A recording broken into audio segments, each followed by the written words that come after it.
সবুজ সুন্দর সবুজপুর গ্রামে একদিন এক মজার ঘটনা ঘটল।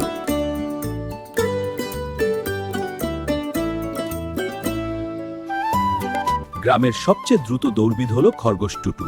সে সবসময় নিজেকে নিয়ে অহংকার করত। আর গ্রামের সবচেয়ে ধীর কিন্তু মিষ্টি প্রাণী হল কচ্ছপ ধীরু। সে ধীরে হাঁটত কিন্তু কখনো হাল ছাড়ত না। টুটু সবসময় ধীরুকে পেছনে ফেলে ছুটে যেত। ধীরু হেসে দেখত।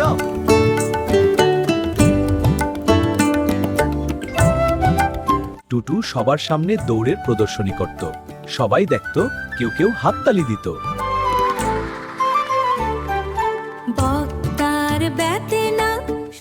এই কচ্ছপ, তুমি এত আস্তে হাঁটো কেন?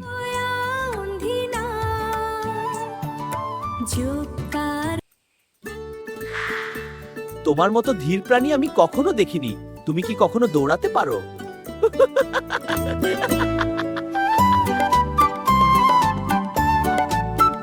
হ্যাঁ পারি। তুমি যদি চাও তাহলে আমি তোমার সাথে দৌড় প্রতিযোগিতায় নামতে রাজি আছি। টুটু অবাক হয়ে গেল, তারপর আবার হাসতে লাগলো। গ্রামের অন্য প্রাণীরাও হইচই করে উঠল।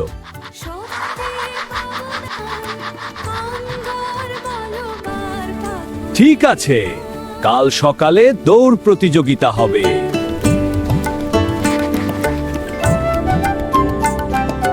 সেই রাতে টুটু সবাইকে বলল, কাল কচ্ছপকে এমন হারাব যে সে লজ্জায় খোলে ঢুকে যাবে।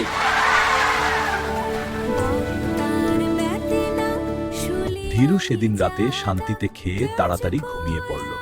পরের দিনের জন্য শক্তি জমাচ্ছে। কিন্তু টুটু রাতে ঘুমাতেই পারল না। সে উঠে মাঝরাতে দৌড়ের মহড়া দিতে লাগল।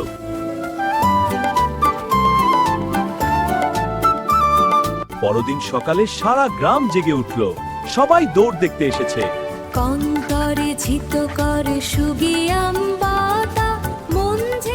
দৌড়ের আগে টুটু মহা উৎসাহে ওয়ার্ম আপ করল। ধীরু শান্তভাবে শুরুর লাইনে দাঁড়ালো।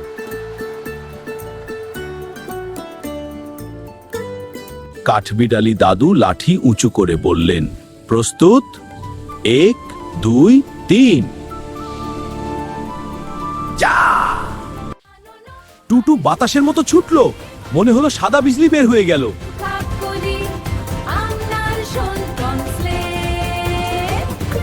ধীরু শুরু করলো তার ধীর কিন্তু স্থির যাত্রা। এক পা আরেক পা থামা নেই। টুটু অনেক আগে চলে গেল। পেছনে ফিরে দেখল ধীরু এখনো অনেক দূরে।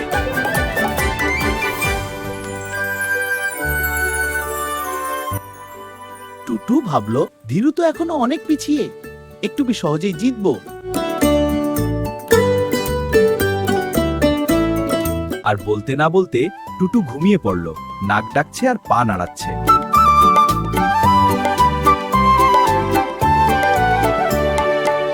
আর ধীরু, সে হাঁটছে তো হাঁটছেই।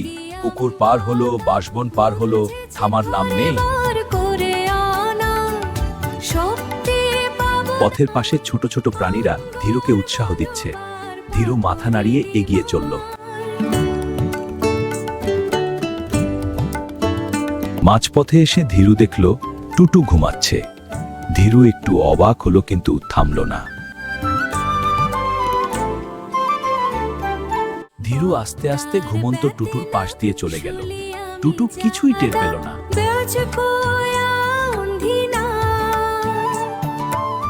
রোদ বাড়ল, গরম লাগলো, তবু ধীরু থামেনি। এক পা আরেক পা করে এগিয়ে চলল। শেষ রেখার কাছে অপেক্ষা করা প্রাণীরা দূরে কাউকে দেখতে পেল। সবাই উত্তেজিত হয়ে উঠল।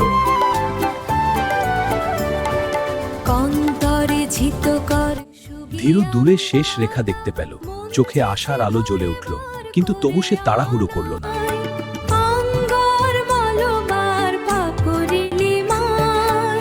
দূরে তাকিয়ে দেখল ধীরু শেষ রেখার কাছাকাছি। টুটু পাগলের মতো দৌড় দিল। টুটু প্রাণপণে দৌড়াচ্ছে, কিন্তু ধীরু অনেক কাছে চলে গেছে।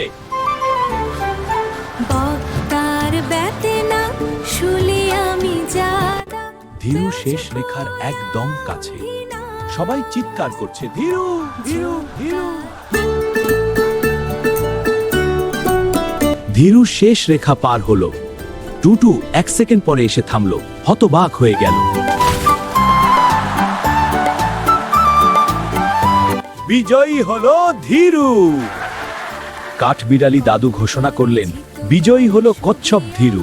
সারা গ্রাম আনন্দে মেতে উঠল। টুটু একা দাঁড়িয়ে রইল, কান দুটো ঝুলে গেল। বিশ্বাসই হচ্ছিল না, ধীরু জিতে গেছে।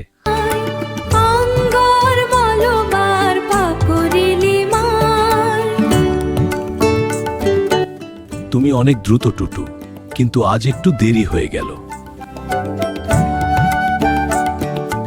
ধীরু, আমি ভুল করেছিলাম, তোমাকে ছোট করেছিলাম, আমি দুঃখিত।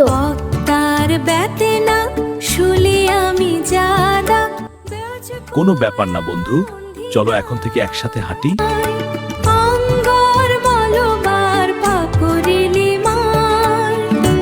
টুটু রাজি হলো। 2 বন্ধু পাশাপাশি হাঁটতে লাগলো। টুটু এবার আস্তে হাঁটছে, ধীরুর সাথে তাল মিলিয়ে। হ্যাঁ টুটু, তাড়াহুড়োর দরকার নেই, পথটা উপভোগ করি। ঠিক বলেছিস। গ্রামের সবাই দেখলো টুটু ও ধীরু এখন বন্ধু। সবার মুখে হাসি ফুটল।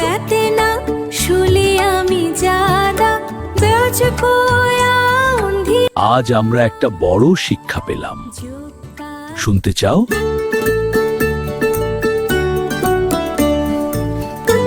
দাদু বললেন, ধীর ও স্থির গতিই দৌড় যেতে। অহংকার আর অলসতা সব সময় হারায়।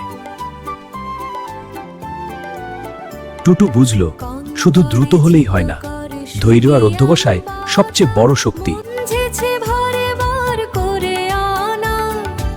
ধীরু, তুমি আজ আমার শিক্ষক, আমি তোমার কাছ থেকে শিখব।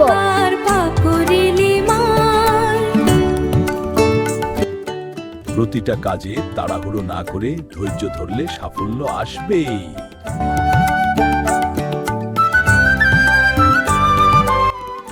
আজ থেকে টুটু বদলে গেল। অহংকারী টুটু হয়ে গেল বিনয়ী ও ধৈর্যশীল টুটু। এরপর থেকে টুটু আর ধীরু প্রতিদিন সকালে একসাথে হাঁটত। টুটু শিখছে ধৈর্য, ধীরু পাচ্ছে বন্ধু। আর ধীরুও টুটুর বন্ধু হলো। দুজন দুজনের সাহায্য করে, এটাই আসল বন্ধুত্ব।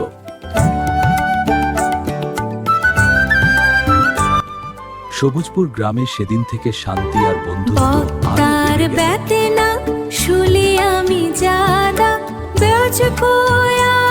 খরগোশ ও কচ্ছপের গল্প শেষ হলো। মনে রেখো, ধৈর্য ধরো, হাল ছেড়ো না, অহংকার করো না, তুমিও পারবে।